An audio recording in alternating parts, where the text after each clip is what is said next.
Yeah, it's February 3rd, 2013, and you're watching Mods on Air. 2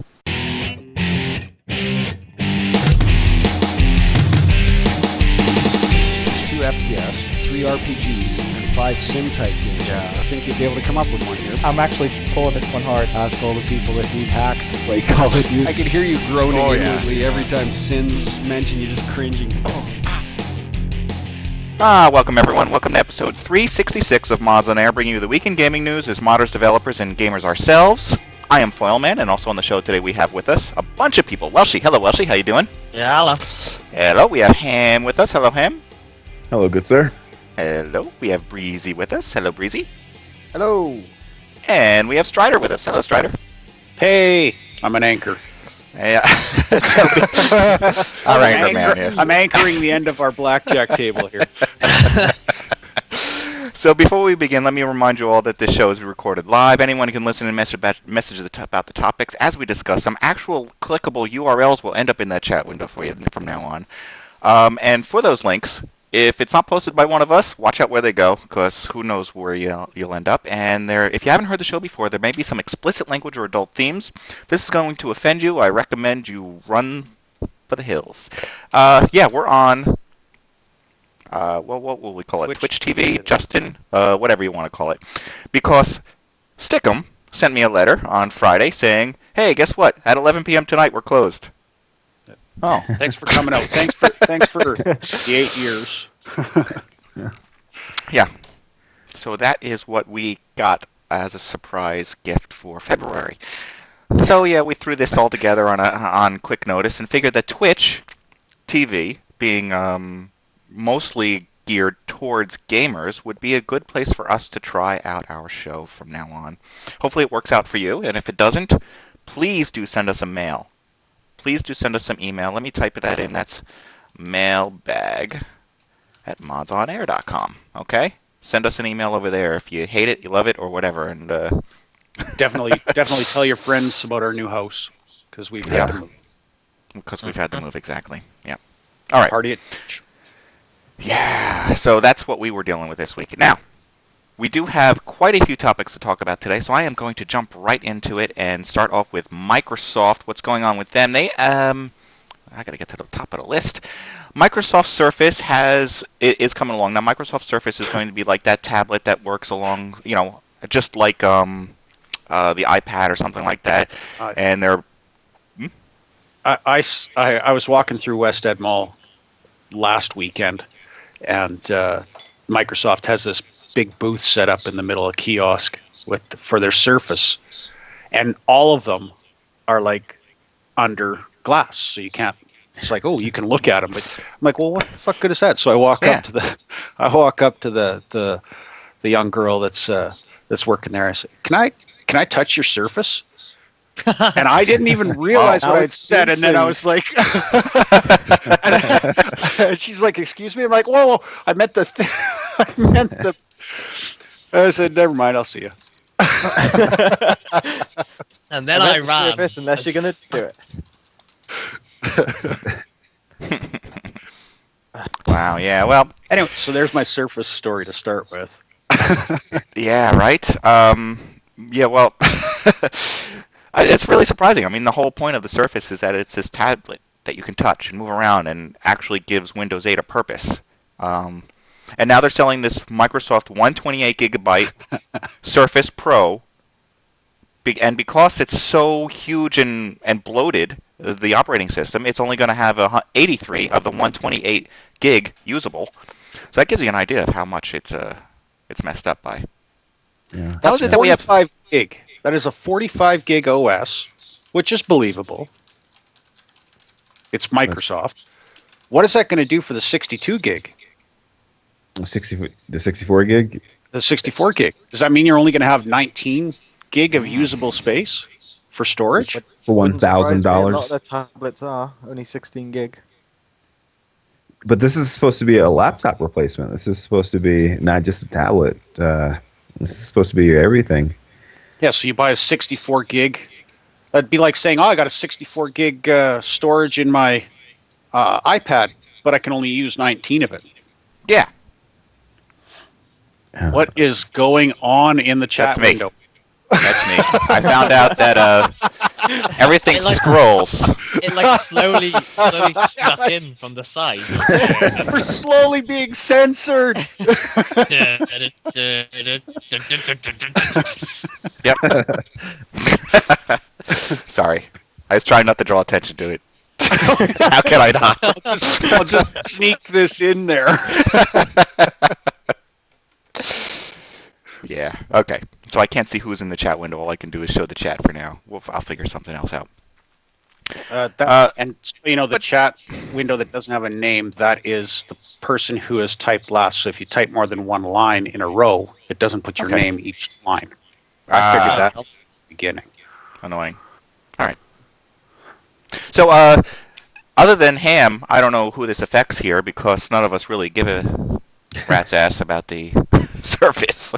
No, I'm not even sure it's going to affect him because he put it on his laptop and he wanted to kill his laptop. Yeah. I honestly don't. And I might be wrong here, but I don't see Ham dropping $1,000 on an iPad that doesn't work. $8.99. No, Yeah. Well, when you bundle a keyboard, which is almost required with it, it's $1,000. And I'm not sure if I mentioned this last week or not, but I got a chance to actually use a Surface RT, and this is supposed to be sort of the staple of what Windows 8 can do. This is what Microsoft thinks is sort of just the showcase for Windows 8. I think that's almost a paraphrase of something Microsoft actually said. And to use this device, which is really awkward, it's a 16 by 9 aspect ratio. So the device is just sort of kind of long. And it's meant to be held in landscape mode. If you turn it in portrait mode, it's just really weird. But to use this device and to do these edge swipes with both your thumbs and sort of sometimes mistakenly swipe and switch applications rather than bring up like what you meant to do, and I don't know, it's just the edge swipe idea. I think is it's not well thought out, or at least it's not used effectively, because here I am trying to read an article and I'm trying to sort of just swipe to see the rest of the article, and all of a sudden I switch applications, and that's something that I've had happen here with my laptop, and I thought, okay, well maybe it's just because this laptop came with Windows 7. It's not necessarily meant to be a Windows 8 device. Mm-hmm. But for that to happen with the actual sort of the pinnacle of Windows 8, that just says to me, like, guys, you all screwed up with Windows 8. It's not good.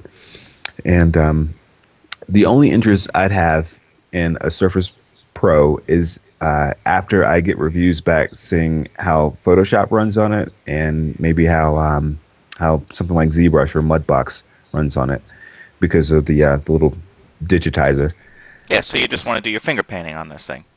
Pretty much. And and if it doesn't do that well, like, I'm just going to write it off completely. Yeah, there's plenty of other tablets out there that they could have taken cues from. They didn't. It's like they didn't test it. Yeah. Not really. The whole thing, the whole premise behind Windows 8 and this tablet, it's like they just said, you know what? We're going to change the way everybody's going to have to think because we're changing. And they didn't think of anything outside of that. Like, no repercussion levels were thought of. No, as far as the OS goes, no corporate involvement or feasibility. It's like Microsoft has taken their head and shoved it firmly up the Microsoft ass. And Not even made. It's not even cheap anymore. It's gone full price again. So here I think it's 100 and something odd now. Yeah, instead of $40, right? Instead of $40 like it was. Like, they're going pay to play on everything, including the Office. Did you see the Microsoft 365? Yep. Yes. You get a 365-day license. Yeah, but you're still paying monthly, aren't you? For. Aren't you still paying monthly even though it's a license for the year? I thought it was like $100 a year. I think so. I mean a month. Once a year. Oh, it's So per once year. a year Okay. subscription, Yeah. No, No, that's and for that- the basic. yeah, that's for sort of the home and student. That's what? Word, Excel, OneNote. Word, Excel, PowerPoint. Outlook, and Yes, PowerPoint. for email and Doesn't calendars. have Outlook. Are you I sure? think It's Home Office. the subscription Okay. version might have Outlook. I could be wrong. I think the home premium, the home office Home premium student is the basic. Yeah, if you get the subscription version, I think you do get Outlook with it. Yeah, if you want to use email, $300 and you own it outright. Wow. Like, if you want, don't buy Office 365. You buy the home and office. Yeah. So look here's at the what pricing. they've done. The pricing is insane. Yeah, go on. Yeah. Well, what they've done is previous versions of Home and Student that they've had, you can install on up to 3 computers legally. Sort of that's the licensing they give you when you buy a physical disc. And in this case, they've taken the physical disc. Not 3 computers, 2. Just 2? My father just purchased a copy, and it says you can on the disc that you can only install it on 2 computers. 2? Okay, no mistake. But still, you can install on multiple computers. And what they've done with this version is that if you buy the physical disc, you can only install it on 1 computer now. And the subscription-based version that you download, you can install it on up to 5 computers legally. And it's just sort of they've tried to strip away the physical disc features in order to sell you the subscription-based one. And it doesn't really add up though, because you can buy a copy of Office for $140 US, or you can pay $100 for the subscription, and it just the price of 5 computers, but Google. You got to pay $100 every year. Yeah, Google is free. They got you because I think I might be wrong, and Ham might be able to tell me, but on Windows 8 you've got to have a version that's either 2010 or this version of Office. Do you know about that, Ham? I'm pretty sure I'm right on that. So I've got one here that wouldn't work on it. So you've got to go out and pay the extra money. You need Windows 7 or Windows 8. I don't believe. There's only one reason you need any of it. He's saying you need Office. You need one of the 2 most recent versions of Office to run on Windows 8. Oh, yes, that is the case. That is absolutely the case. I think anything else it may install, but it won't work properly if you actually get it to install. But only if your profession has to do with writing do you need any of this. There's just too many. There's free versions out there. You can go out and use Google stuff if you want to go into the cloud, or you can use OpenOffice for your writing and your Excel and your Word. You can use Thunderbird for your email and your calendar. That'll be the next thing to go, though, is Microsoft will stop believing in Java and not support it on their new operating system. I could see that. Wasn't that what Apple did? Decided I see Microsoft go in the way of Apple. That was Flash. Flash was not feasible. Yeah. Well, like Flash was owned by Microsoft. Yeah. I think Microsoft will go the way of Apple and try and make everything theirs, but they'll do it in a really shit way. Yeah. At least Apple stuff works. Yeah. Sometimes. And then they stop telling people about it. Like Ping. Good old Ping. Yes. All right, so that's what's going into hardware going on out there. Let's talk about some games now. There is Crysis 3's open beta quick look. Somebody threw something up online to show off some video going on, and I do have something here. And the volume. I better turn the volume down first, because I know how much you guys hate that. Hey guys, it's Omerta, and I am taking a look at Homewrecker. So Homewrecker's here. Surprise! Origin, if you go to the Origins page, look up Crysis 3, you should see it in there. And how long is this video? It is 34 minutes, is that right? So I'm going to jump ahead a little bit. Watch 34 minutes of Homewrecker. Oh, yeah. He's running, he's invisible. Guy who's kind of... Yeah, I don't know if I can say that watching this video really makes me want to play Crysis. It just reminds me of the previous Crysis. It's this whole video, if anybody wants to sit there and watch it, it is a walkthrough of the demo. Well, yeah, the game mode he's playing there, though, is... multiplayer. Hunter. No, yeah, I believe it's called Hunter, and it's kind of like zombie tag, essentially. Like, one of you starts off as the hunter, and you get a bow and the unlimited capacity to stay invisible. Yeah. And then you kill somebody. Well, you're not really invisible. You can still be seen if you move.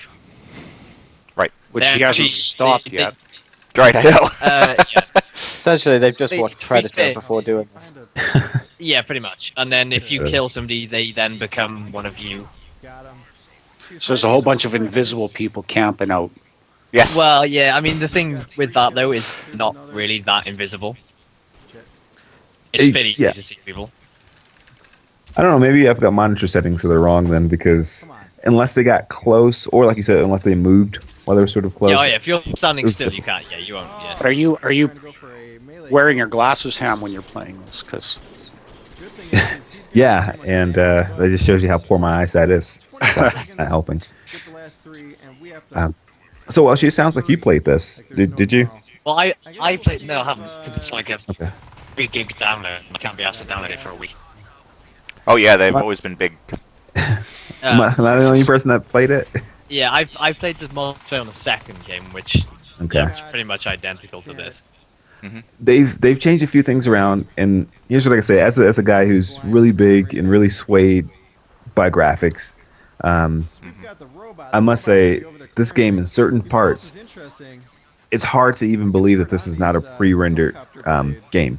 It looks absolutely beautiful, and the Hunter game mode, I think, via video, on paper, when you describe it, it sounds absolutely dreadful. It just sounds horrible. But having played it, I actually like it better than the other game mode they have in the beta, Crash Site, which is like a capture and hold type thing. But Hunter's actually quite fun, and I think that's on the account of that the rounds are only 2 minutes long. So you start off and it's really quick. It's like you've either a hunter or a not hunter, some sort of operative, or the hunted. Yes. And so as the non-hunter, you or the hunted. What I want to know, does it handle swapping you over so you're not always playing the hunter or not always playing the hunted? Because Jeff always ends up being the same thing over and over. When the match first starts, there are 5 rounds, and when the match first starts, for every round, you randomly sort of decided whether or not you're going to be a hunter or the hunted, and it starts off there are only 2 people who are hunters, and so as you die, more and more people become hunters, and if you die as a hunter, you just respawn. Mm-hmm. But as the hunted, you've got a little sensor that's sort of like how it is on Aliens, where you can sort of hear when somebody's very close. It's a proximity sensor. Mm-hmm. So you sort of know, and you kind of start to freak out when you know someone's close to you. And as the hunter on your radar, you can see where everybody is. And your job is sort of to get close, but not close enough, so that you can pick people off, but that they can't necessarily see you though. And so kind of like jumping on people as a raptor in the Primal Carnage. Primal Carnage. Which I think that was the game that Breesy was referring to. That no matter what, you're just a dinosaur every time. I was never a dinosaur. I was always a human, never a dinosaur. It didn't matter. And I like, okay, last time I was a human, this time I get to be the dinosaur. No, I get auto balance to be a human again. I finally get to play as a dinosaur. Start up, pick my dinosaur. Nope, you got auto balance to be a human again. There's like 30 other people in this server. Yeah. Well, Ham's talking about how beautiful this engine is, and yes, it really is pretty, but why don't we see more games being built on this engine? I couldn't name one. Because the Crysis engine is a great engine to build Crysis on. Yeah. And that's I think the biggest thing. Mm-hmm. They've got some interesting things in there that can be used fairly well. Like I don't know if anyone noticed, but there's a first-person cover system in Crysis 2. But it's completely dynamic. You just walk up to a wall and stand near it, and you don't. It's not even like sticking to it. You just he'll lift his gun up, and then if you hold the mouse button, he'll lean out, and then you to disengage that, you just walk away. Which I remember that. It's been a while since I've played Crysis 2, but I don't think that's. I just thought that was actually quite inventive. I was like, whoa. And not many people noticed. It was like, oh, there's a cover system in this. Mm-hmm. Yeah, and I mean it's a big engine that I think everybody uses the game as a benchmark for their hardware, how far they can push their hardware. And for that reason, it scares off smaller developers because they're thinking, fuck, I don't have NASA computers to compile maps and such for this game. If that's what it takes to run it, it's going to take 4 of them to compile. I don't even know if they do compile, do they? No, they don't. It's a Dragon Drops. I think you do have to like kind of optimize them, like not cook. That's unreal, but like you know what I mean, like kind of finalize it. Yes. Okay. Now, all positive things said, there are some negative things that I don't necessarily like about it. One is the field of view cannot be changed. So I was looking on my monitor, and I sort of just took it all in, and I realized that literally 1/4 of my screen is being taken up by the gun. Just an entire quarter. There's the lower fourth cannot, like, it's just obscured by the gun. Field of view is set for console player. Yes, yes, it is. So if I was console field of view, if I was on the couch watching TV, it probably wouldn't be bad. But right up against my monitor, it sort of bugs me. That and then the HUD and the UI in general, it just feels very big, very cluttered. Yeah, if you look at it, there's not a lot of ability to look at the actual environment and game and people you're shooting because you've got so much other shit.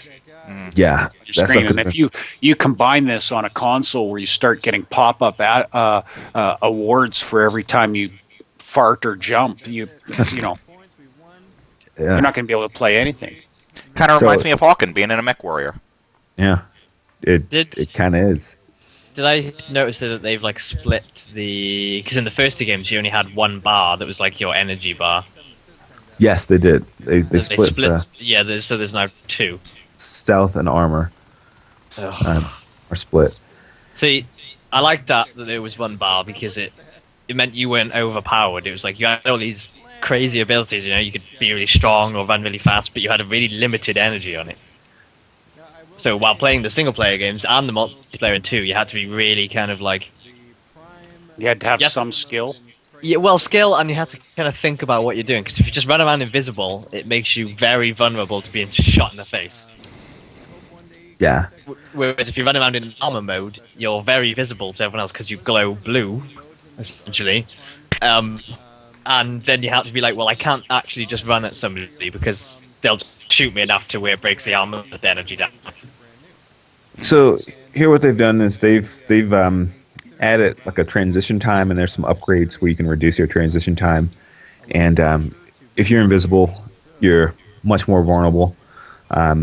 But you can switch though to armor mode. They even got like a perk that comes by default that when you take damage after a certain small delay, you automatically invoke armor mode.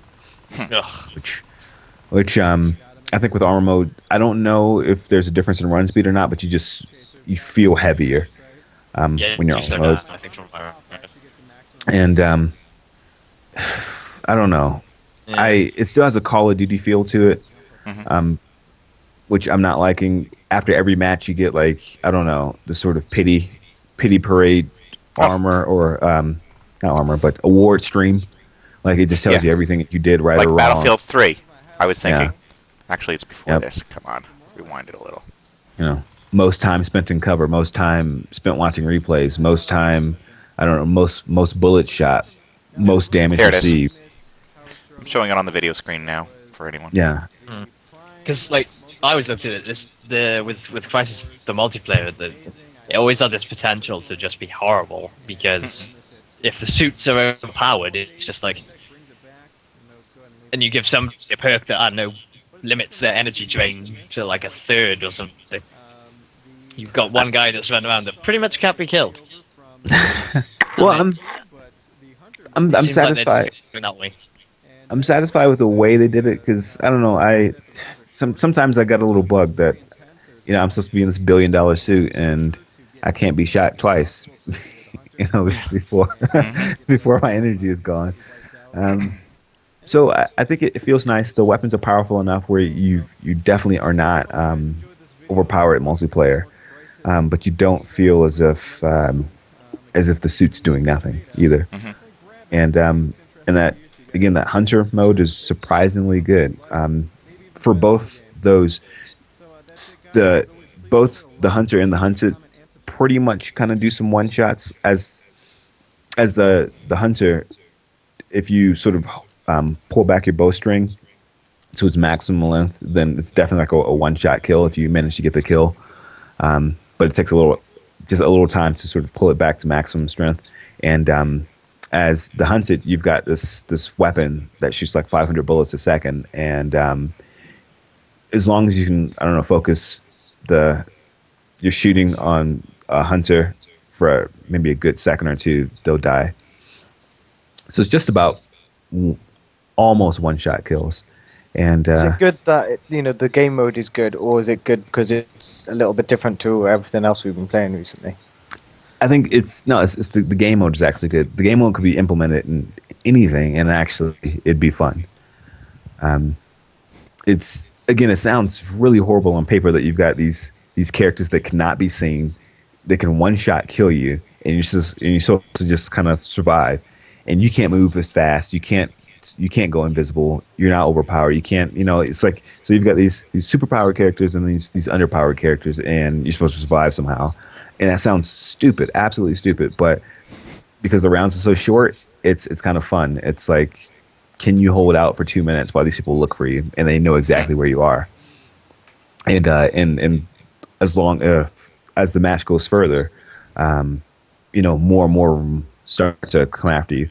And so it's the sort of, can I do it type feeling. And then once you die, you don't feel so bad because it's like, all right, well, now it's time to kill the remainder. And you're encouraged to stay together as a group. But if you get picked off, then as a hunter, you know exactly where the group is. And so so it sort of encourages you to move around the map constantly, but almost stay together, but not too close together. And I don't know, it's fun. It actually is fun. All right, well, maybe this is the kind of engine that they should be using over at the Army, because the Army's out there complaining about how awful their tech is. I don't know if you guys saw some of this. This is what the Army's got to deal with right here. This is their top-of-the-line realism training software. It's armor. You say that, and it actually probably is. It looks exactly like armor. Yeah. Even the buildings look like armor. Shitty free-to-play game. Well, the Army's out there asking. The Army's out there asking for a better engine, and instead of going ahead and looking on their own, what they're just going to do is put out a contract and say, so over the next 5 years, we're going to throw $45 million out to somebody who wants to make us a better engine. Oh, there's Armor 3 delayed for a while then. Yeah. Let's do it. I can't think of another developer who's making something like that. I'd That's say a lot of money. it'd probably be between Bohemia Interactive and Crytek to put out something. Well, Crytek is one of the things that people are considering, and so is the Battle Space 2 from Bohemia Interactive. Isn't that what this is, though?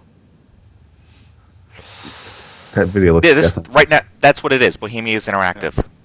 That's what they're using now, unfortunately. Mm-hmm.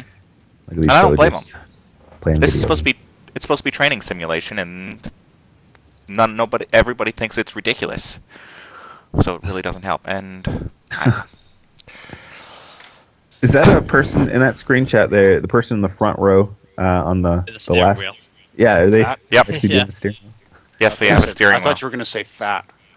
They're in a They Jeep. are. Is she fat? No, wait, they're in a Humvee or a Jeep or something like that on the road. All four of them are in the Jeep. Oh, All four of them are in the Jeep. They're just in different seat locations. That's what they're simulating right now. Yeah, that's yeah, what they're maybe that's what it is. Yeah, it might be. Which is funny, because that is tantamount to just sitting with, like, a paper plate in the front and diving in chairs. All we need now is some Oculus Rift glasses. For the gunner stood up in the middle. Yeah. And someone Chair. picking them off with a paintball gun.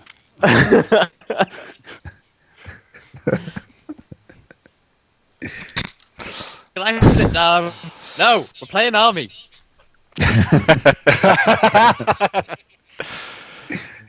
Okay, so well, here's another engine that might be tailored. Somebody's trying to throw together another engine out there, Project Red. I think it's what it's called, and there's some new tech demos out there for it.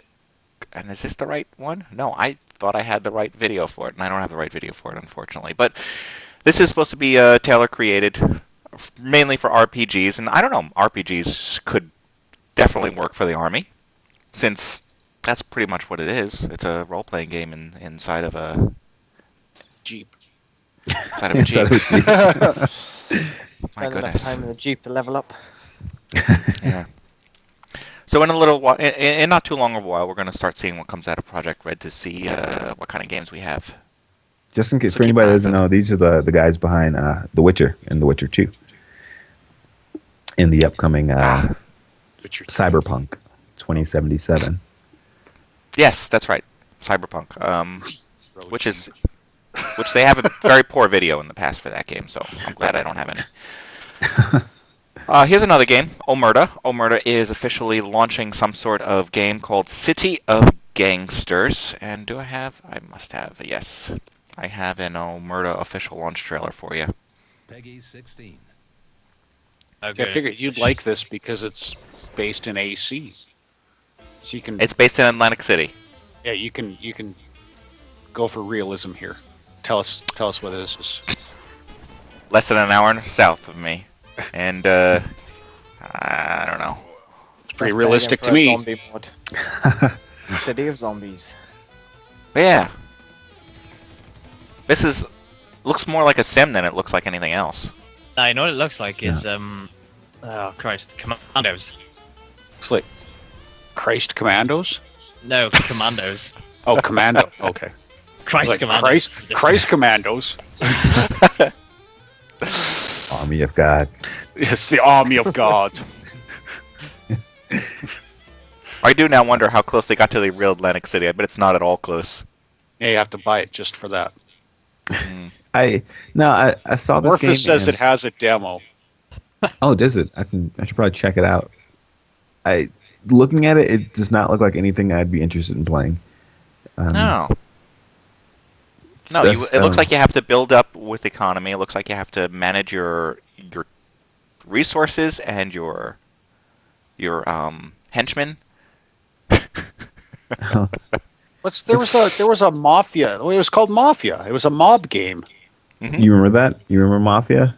Yeah. It seemed almost exactly like this, which I also had no interest in playing. But that was a while ago, though, a long while ago. It looked very similar to this, same perspective, same ideas with the storyline or story setting, I should say. I'm not quite sure what to think of it. I'd love to hear some positive feedback, though, about it. It says it's turn-based, tactical, with a cover system. All right. No, you cannot shoot me yet. I have to. It's my turn. My have to- turn. Yeah, with a cover system. That's interesting.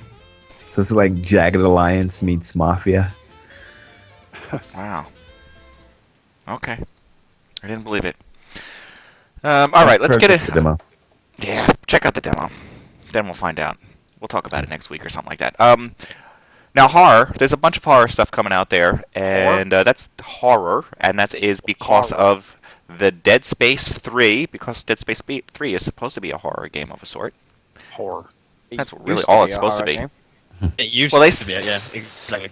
Well, they say they want to bring it back to being horror again, and they want to, and they're talking about Visceral Entertainment, right? They're the ones that are putting together Dead Space, I think it is, and they're talking Yes. about how they're going to try and keep Dead Space scary, which I guess according to you guys, Well- they didn't. There's nothing to carry on from last game. The first one was terrifying. To be fair, it was very atmospheric. It had that old style of like horror genre, which was you didn't really see much, but you just heard a lot. Okay. And that's like 10 times creepier than the second one was kind of more of the same, but it was a lot more sort of geared. There was a lot less. And there's something I saw the other day. Somebody mentioned this, and it's this kind of thing of Uncharted. The Uncharted games are a good example. The way they seem to have just from every single game they made, there's more and more stuff breaks as you're running across it. It's like there's only so many times a bridge can fall while I'm running across it before it gets a bit just like, oh, the bridge fell again. And it's just, Dead Space is going the same way, where it's kind of like, oh, something jumped out the vent at me again. Oh, it's the ceiling's gonna, it was just kind of like the second one was very much like that. It was like you could kind of almost predict where aliens were gonna jump out at you. Yeah, it's true. No, I did make it so it's not aliens jumping out. Make it something like really scary, like Oprah Winfrey or. Oh man, imagine that. Somebody should make a zombie celebrity game. Britney Spears jumping out of a duct at you. Yeah, the Kardashian things. There is this video that's out there that's supposed to be explaining the storyline a little bit or something like that. Yeah, I think it's supposed to explain the story, but it doesn't explain anything. It just introduces you to the story. And it actually looks pretty good, and I thought the voice acting was very good. I enjoyed both games very much. There was, nothing wrong with them. It was just, it's kind of, I see what they're saying. It's like, and especially in this one now where they've added a second character that follows you around. And you can play co-op, so it's like, again, it's taken away from that whole isolation thing that made the first one so terrifying. No. Yeah, pretty much. They've copied what Resident Evil did, exactly, and it didn't work with Resident Evil. Oh my goodness, Resident Evil 6. Horrible. Absolutely. Yes, I heard that. I refuse to play it, so it doesn't destroy my childhood memories of playing the first one. It's like Gears of War, but much worse. Wow. I don't know. I'll pick this up. I played the demo on Xbox of Dead Space 3 a couple of days ago, and I don't know whether or not it's because it's the demo where it's Dead Space 1 or 2. I think it was maybe part 1. I remember playing the demo and liking it, and then getting the full game and realizing that the demo and the full game weren't exactly the same. They sort of mash parts together, so that way you're not, if you do play the demo, you don't know exactly where things are coming. Yeah, you're not bored. And I'm almost certain they did that for this one, because as the demo starts, there's a certain person he's looking for, and then when I'm towards the end of the demo, he's already talking to that person on the intercom, or not the intercom, but I guess headset, whatever. And there was no sort of like part where he actually found her or was able to get in contact with her. So it's like I can tell that they're mashing parts together, so that way you're not bored when you play the full game. But nonetheless, I don't know if it was because of that or just because of how this new game is, but it did not feel that great. Technically, everything was fine. The controls still sort of play the same. Monsters pop out of boxes and things like that. But it just, something about it felt a lot more action, but not good action. Felt like a game that wants to be atmospheric, but ends up coming off more as action. And again, it could be just how they mishmash things. Instead of necromorphs popping out of vents and things, now they're sort of just popping out of the snow. And these aren't like snow mounds. It's like this is like the surface. It's like kind of like they're popping out of the ground, which I think is kind of cheap. And it was okay. It felt like it wasn't like I can't wait to play this full thing. It was more like, all right, well, I guess I'll get this when it's on sale. And, yeah, well, I want to like it. This video makes me want to like it. I just know that the last time I played Dead Space, I had issue with the camera. Is really what it was. Just I didn't like the way the camera was so stuck on the person's back, which I know they do on purpose. Yeah. But it kept taking me. I'm getting used to. Yeah. Yeah, it kept taking me out of the game, just making me realize, oh, this is a game, not submersed into it as much.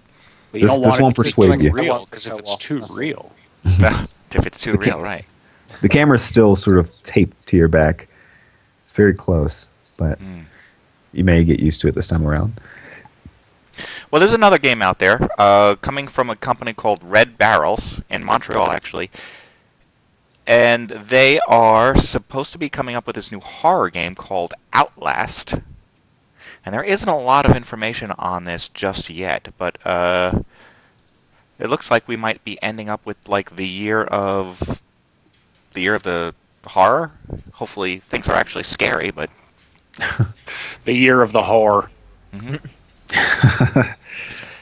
Now these are experienced members. They're not They aren't horror. They're not new to the game. They look like they've been around for a while. Those pictures were actually of the team members. But looking at some of these screenshots, I do have to wonder whether or not it's going to be any good. Great, we see articles and such, but then when they showed the hallway, it was, and this is present day apparently. Operation Paperclip, really?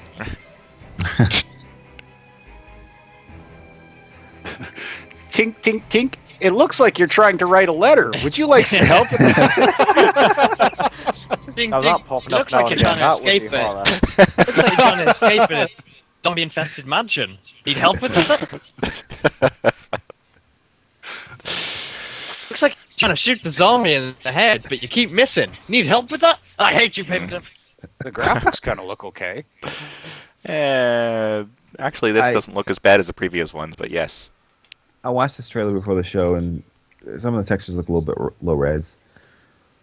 Yeah, that's what I was seeing. Some of that low res stuff, especially in the beginning of the video. Yeah. But the game is new, so it could just be alpha stuff. Yeah. It's sort of right up here where you can see some of the lower sections if you watch the sort of the full resolution video. I wonder if this is actual gameplay, though. It does not look like it yet, is it? They say Well, this is all done in engine. Yeah, Yeah, well, all that means is that they pre-render it through the engine. well, pre-rendered or scripted. Because Yeah. he's walking along and he walked close to a wall and a hand appeared on the wall like he was pushing himself, around the wall. Right. And how do you know to turn around? Because the music didn't play till he turned around, and he turned around real quick, like he expected it. Yeah. So That's one of the problems with the games, is they don't like necessarily some anticipate Fear. the player well enough. Like Fear.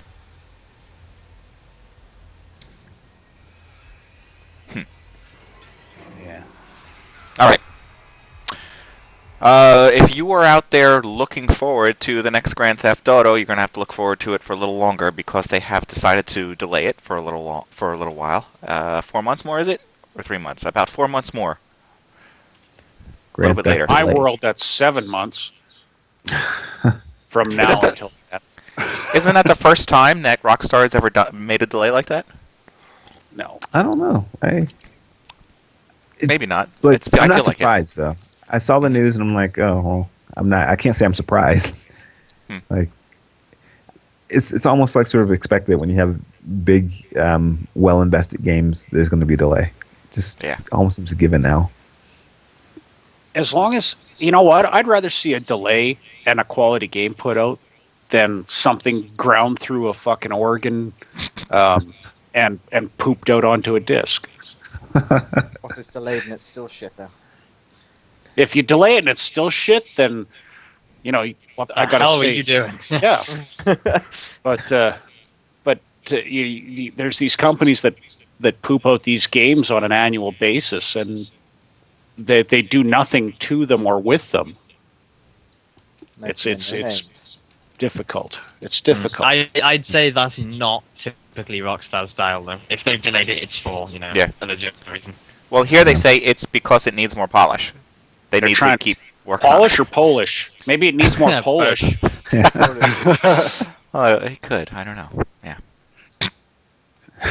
But yeah, my point is just like, Racism! if Rockstar say that, it probably will. Needs more cowbell.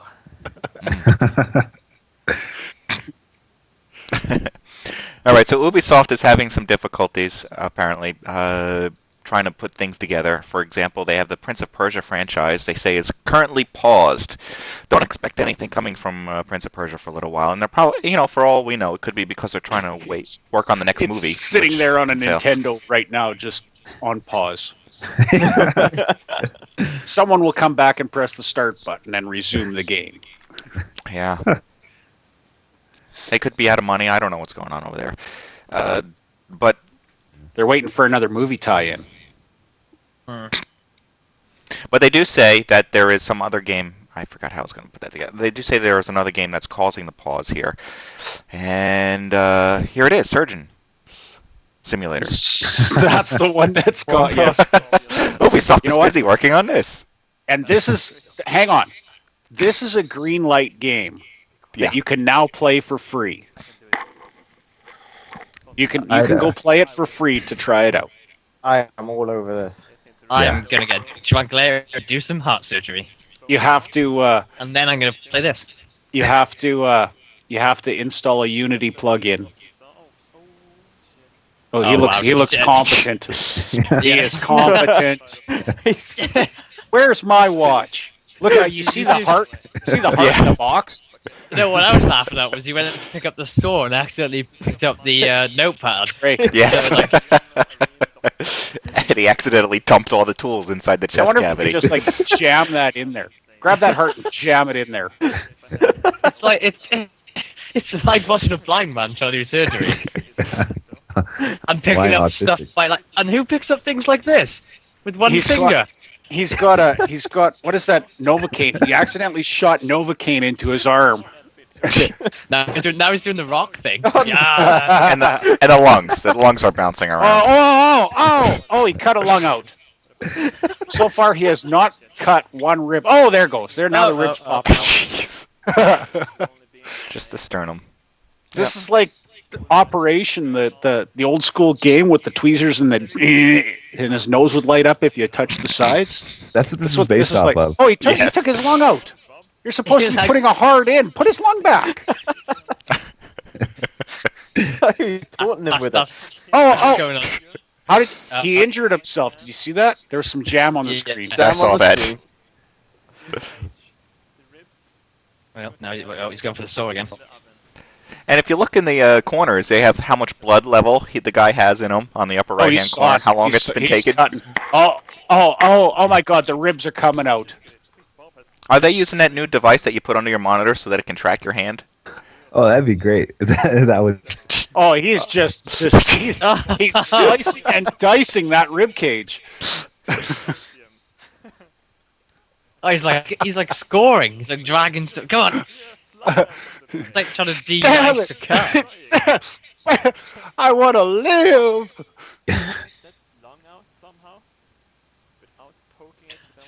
Oh, now you got to pull all the chunks out. Well, he didn't want to cut through the lung. Yeah, he didn't want to cut through the lung, so he's going to pull the other one out. This is beautiful. Oh. Yeah. You know what? This is what Unity gets you. This is a game that's dropped on. This saw. Oh! 10-second rule. Oh, he flipped it off. Yeah. And Ham, it's the saw's fault that you put it on the floor. See, Ham's worried about the games that he's making, and this is out this there. This is literally like the Muppet screwdriver. No, it's a bone saw. This is the game I should be making. It's like the Muppets do surgery. Oh, there is blood all over the place now. Oh God. Oh. All right, well, good luck, Ubisoft. No, Ubisoft's not really making this. I don't know who put this thing together. It's just over on Steam. You can go play it for free. Did you put the link where you can play it for free? No, you didn't. No. This needs to be a whole series, like medical operations. Series. Like then just like this. Hip replacement and LASIK eye surgery. Oh yeah. Oh. Brain surgery edition. I do not want to see the vasectomy edition. Oh. Why would you go there? Nobody was even close to being along that line of thought, and you went straight to the balls.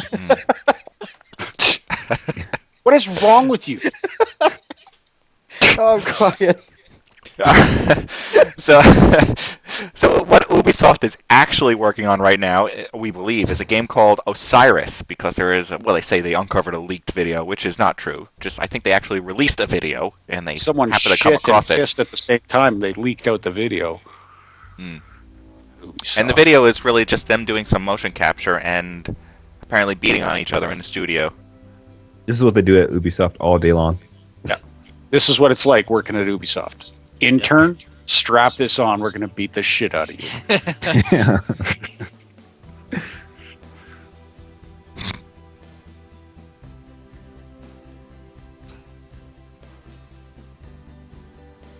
It just looks like a mess. Yeah, this really does. I'm sure they don't have facial recognition going on, because you can see the capture points on the body and nothing on the face. Yeah, they got nothing. I'll probably just watch the video and try to Yeah. animate the face to match the expressions. But then again, if there was ever a job where you could actually beat on your coworkers, this could be one of them. And that's Ubi Montreal. So yeah, Yes. 10-1. You want to beat on your coworkers because people hate the French. So Iris is based on an Egyptian god, and we will. And apparently, I'm going to assume that you're playing as Osiris, and so you're playing God in a way. That was the dog. Was Osiris the dog-headed? That was Anubis. Yeah. That was Yeah. Anubis. That's new, yeah. Who's Osiris? It's been a long time since grade 10 where we talked about Was he Egyptian. the one with the Yeah, I don't the remember. bird head? With the what? The bird head? I don't remember him from. No, he's the one. I googled it. He's the now I one gotta- with the beard and the dome head. That's Moses.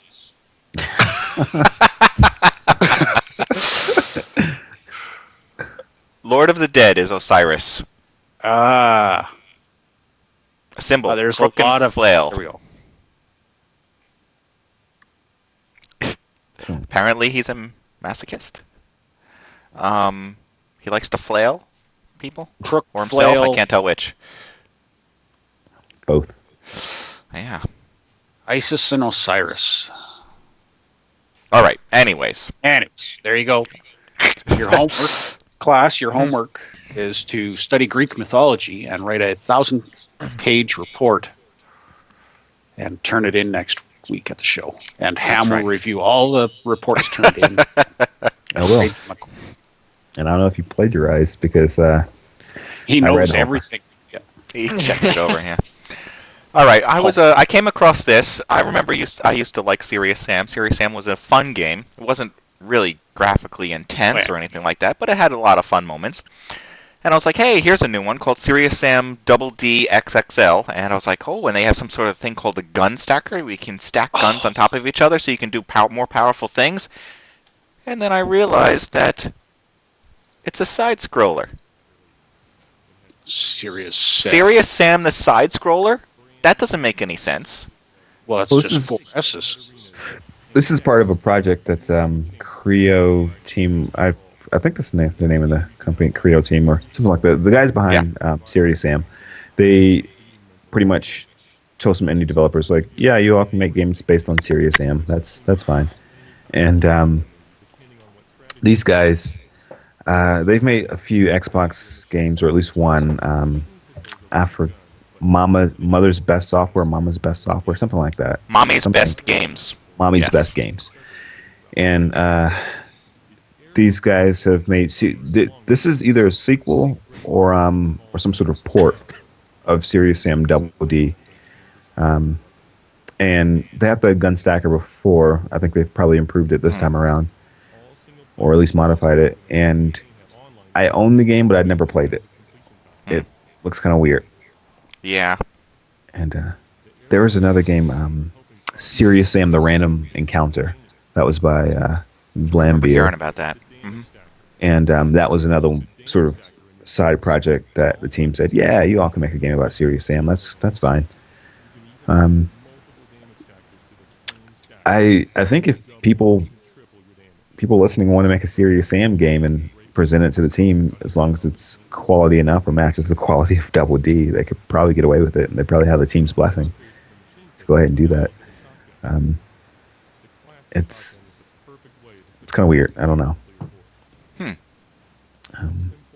Not sure what to think of it. Okay. There was a big talk this week from Gabe Newell. He went on and on and on for a long period of time, which you can watch the whole thing on your own if you're very interested in it. And but there are a few interesting things to note, and I wanted to bring up one specifically because during this talk he was reflecting on what went on over at Valve and Steam and stuff like that, and what they would like to see happen in the future, specifically with Steam. Which is, that thing that you can install and you can download your games and play, and then you can also release the new, you can release your mods through Steam. And what goes on in here, I forget what mark within the video. I think, well, he goes on to talk about how what he would like to see Steam be able to do is allow people to release their own games, not just mods, but everybody release their own games, which would obviously negate Steam Greenlight. Because if anybody could release a game on their own, why would you need to vote for it to be released? Right. And the problem right there is you get 400,000 copies of the same shit. Yeah. Maybe. Yeah. Because if you don't have any...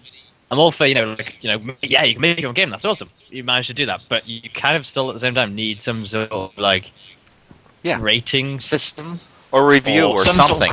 Some sort of quality control. Otherwise, you get the same game 400 times with the textures changed. Well, on the other hand, It's just you think of Greenlight though, because Greenlight hasn't really taken off like they thought. So they figured maybe we'll change the idea of Greenlight. Well, this model's already in place. Look at the Apple Store and look at the Android Store. That is the same thing. People are releasing their own applications. This is a game. People can release their own games. There is some sort of review or rating policy that people can use to find what they want and actually play and use and go forth. So it could work.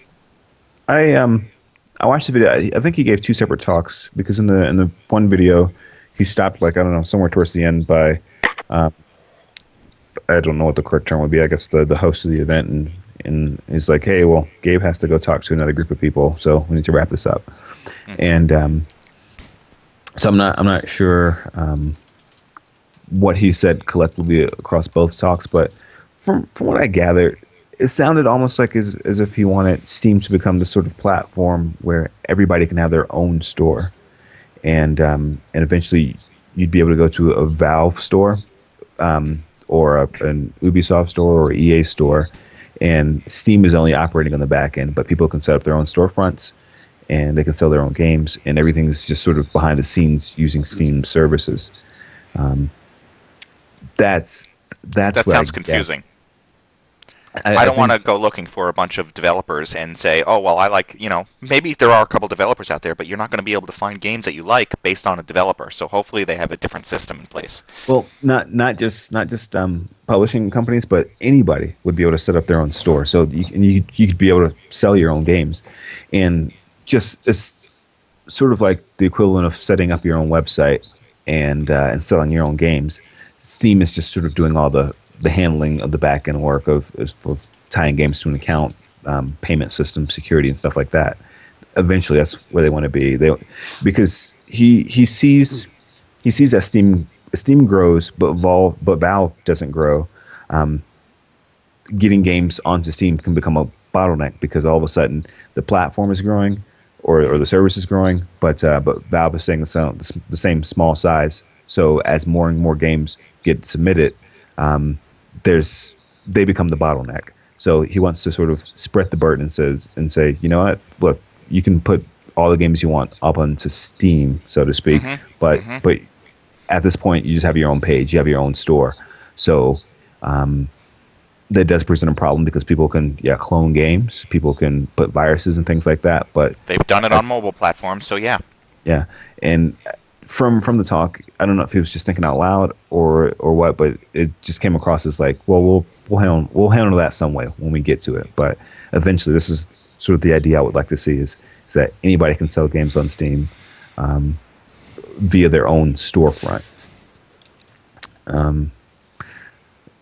or we make a collection of games. Like you can have a storefront where you aren't necessarily selling games, but this is your personal collection of what you think represents, I don't know, the best of 2012 or something like that, or the 1990s, so whatever. But people have their own stores. Mm-hmm. That's, I think, what he's trying to get at. I could be interpreting that wrong. I think that's what he's trying to do, though. Well, there's still time. I mean, obviously nothing is underway that we know of. This is just something that he'd like to see happen. Yeah, the GoDaddy for games. Yeah. I think it's... Well, during that talk, he also had mentioned that the Steam box versus Apple... shit, I lost my train of thought. Never mind. Well, sorry. That was the second talk, I think, because the first talk he never mentioned that, which makes me think it was the second talk, which is why I don't know collectively what he said amongst all the talks. But there's a quote though about Apple and Steambox, something like that. About how they're the direct competition.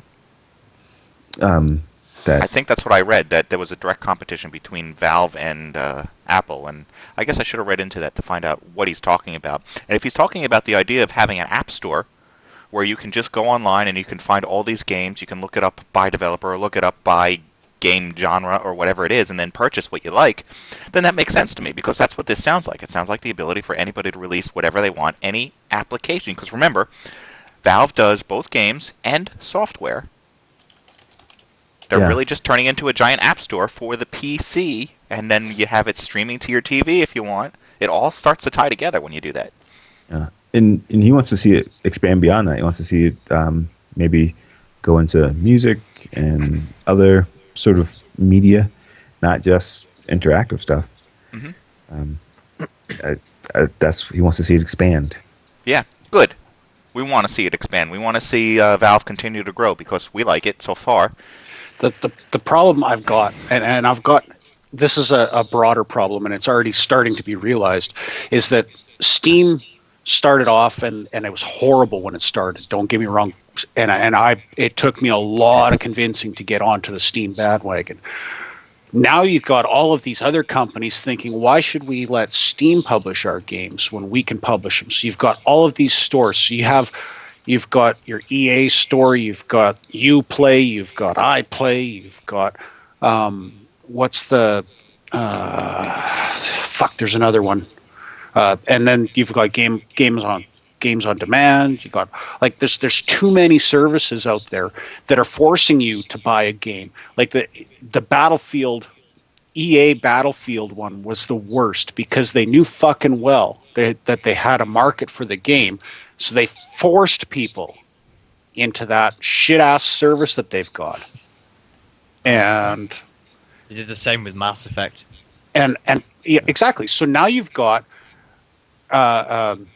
separatism in your consumer base because you're forcing them to do things that don't make sense. If you start adding more and more software with more and more titles, now you're going to have an Adobe account with an Adobe downloader to be able to use your Adobe product. You're going to have, and what's going to happen is every publisher or every company out there is going to start their own fucking little distribution service that may or may not be around in 2 years and force you to purchase your games on it with absolutely no repercussion.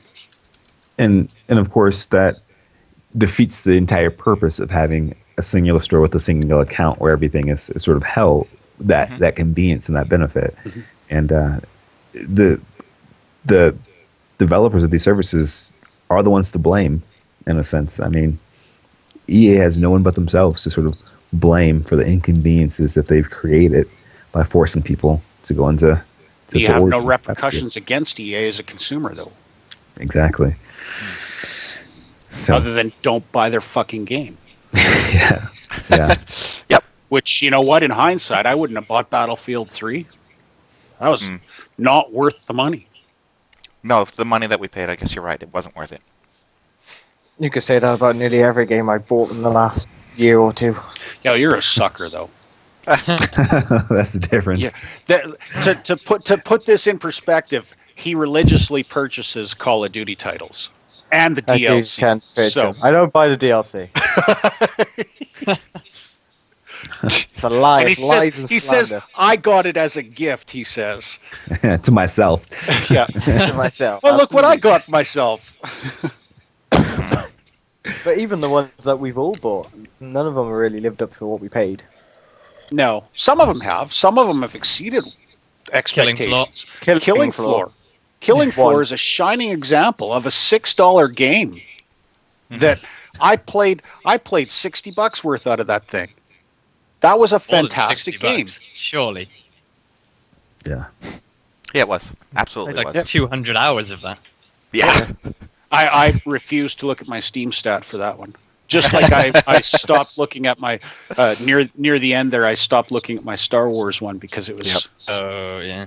mostly. I know depressing. my Arma 2 one is something like 350 hours or something. My Battlefield 2142 is over 400 hours. You're Yeah. not, and you're not out of basic training yet. You know? He hasn't leveled up enough. That's one mission. We're still doing it. All right, one more out there is in case you didn't realize it, you have a virus on your machine. You do. Oh, shit. I'm telling you. I'm sitting here talking with Stryder the other day, and he gets a phone call that he throws on the speaker, and they're like, "Your computer is infected." He says, "It is." I've had that phone call. You know what? I've had it multiple times, and I told Foyle about it, and he's like, "Oh, I don't believe you. I don't believe you." So No. it popped up, and I left the Middle Eastern guy on speakerphone, and I left my headset on, and fuck, it was funny. He's like, "You don't know it, sir, but your computer." I'm calling. What was he calling from? Something Microsoft. That my computer was From Microsoft, infected. Yeah, he was from Wow. Microsoft. And my computers were infected, reporting all kinds of errors and blah, blah, blah, blah, blah. And I said, I was like, really? That's no good. I need my computer. He's like, do you have anything running right now? I'm like, well, just my World of Warcraft. And like I ran on, and then he's like, he wanted. What it boils down to is they want you to give remote access to your computer, and the second you do that, you're fucked. But that's what they want.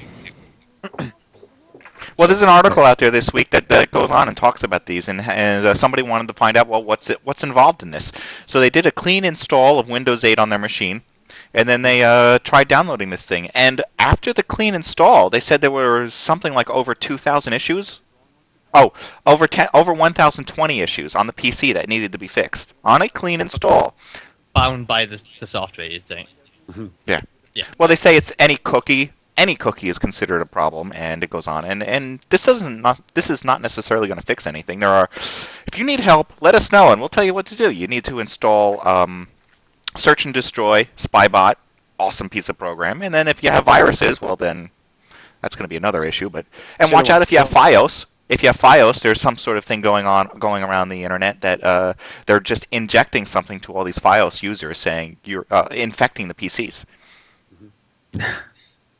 There's a kill bits or something like that. Is it kill this? I don't know that one. It's called. There's another. Bytes. That's one. Good.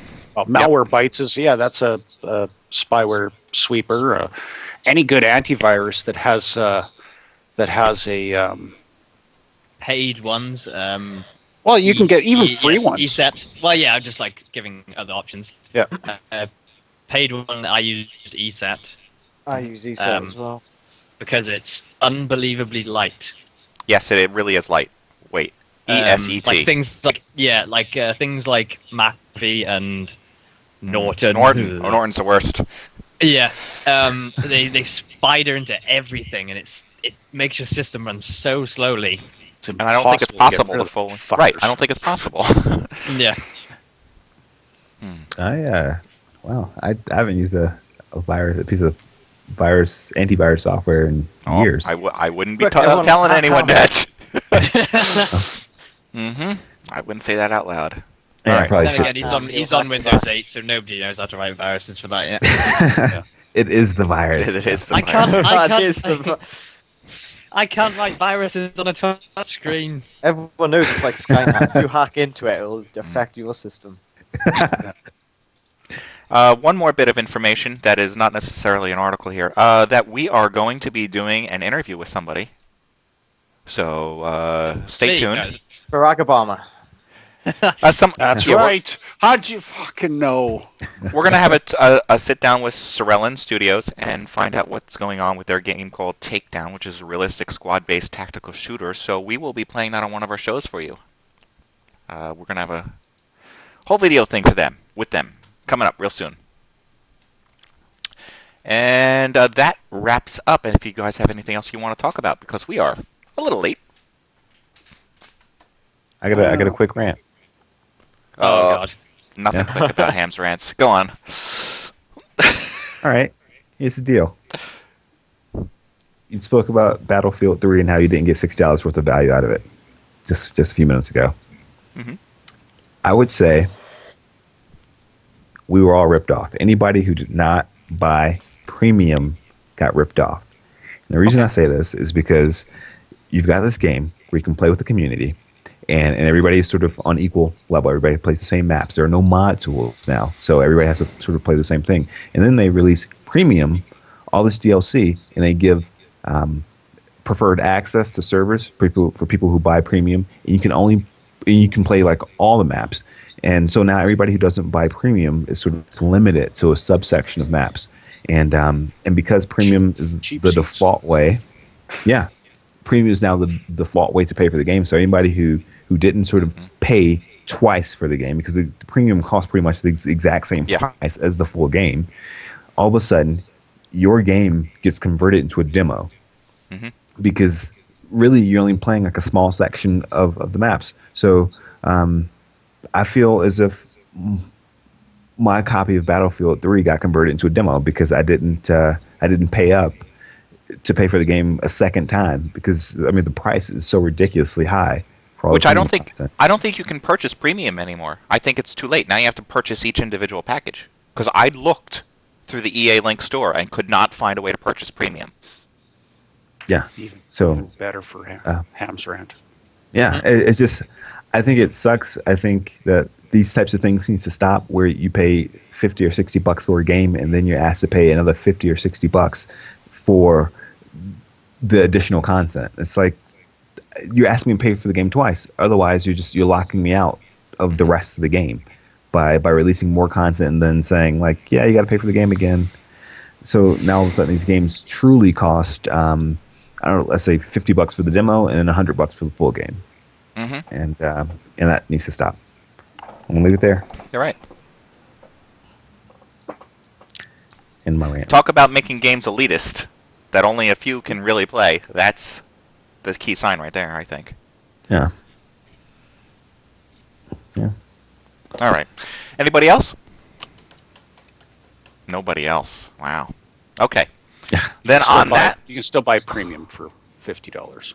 You can, because I couldn't find it. I just put the link there for you. If you feel like, good to know. Yeah. Shove your hand in a blender. That would probably be more fun. That's what I was just gonna say. If you feel like giving EA some more money, or you could just like send me $50 and it'll probably be more enjoyable. Buy gems on Guild Wars with it. Yeah. Right. All right. I'm going to thank our hosts for taking the time out to chat today. Welshy, thank you very much for joining us today. No problem. All right. Ham, thank you very much for joining us. Glad to be here. Breesy, I'm glad you made it with us. Thank you. No problem. And Stryder, thank you very much for joining us. It's always something to do on Sunday morning. It is, I know. And Stryder won't be with us in the coming weeks. He's going to be having some fun, so good for you. He'll be back, though. We're not firing him. Not yet. Finally, that's next week. I'm gonna go visit Rasta.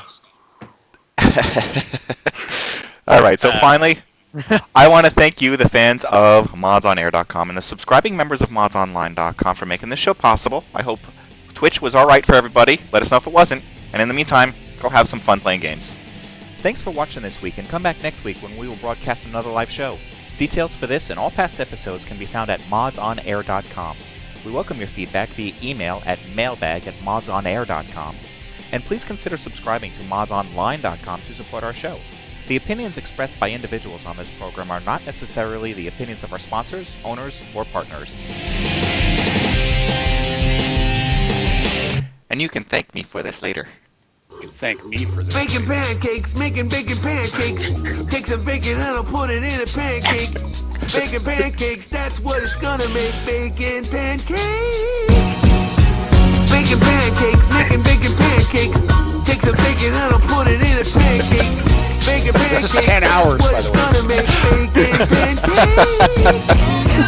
Making pancakes, making bacon pancakes. Take some bacon and I'll put it in a pancake. Bacon pancakes, that's what it's gonna make. Bacon pancakes. Bacon pancakes, that's what it's gonna make. Bacon pancakes. Making pancakes, making bacon pancakes. Take some bacon and I'll Yes, put it there in is literally a 10-hour version on YouTube hours. available. Did I just have a stroke? No. Or some sort of mental breakdown? We were. The video wouldn't download. Foyle was going to download it and play it 1.5 quietly in gigs the worth. background over the whole show. See if you guys picked up on. It is a 10-hour loop. Yep. Oh, God. How do they even render that out? 10 hours long. Like, how big is that file? And get it to upload to YouTube. Yeah. Was it 2 gig? 1.5 gig. 1.5 gig. This is my own 2-minute version. Doesn't that sound awesome? Like bacon grease pancakes? Oh.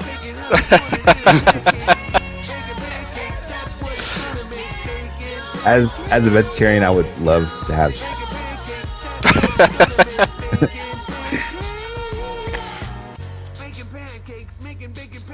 All right, everyone. Oh, God. that. Sincerely sounds irresistible. Yep. Okay. Have a great And week, it just everyone. keeps going. It goes on and on and on. I know.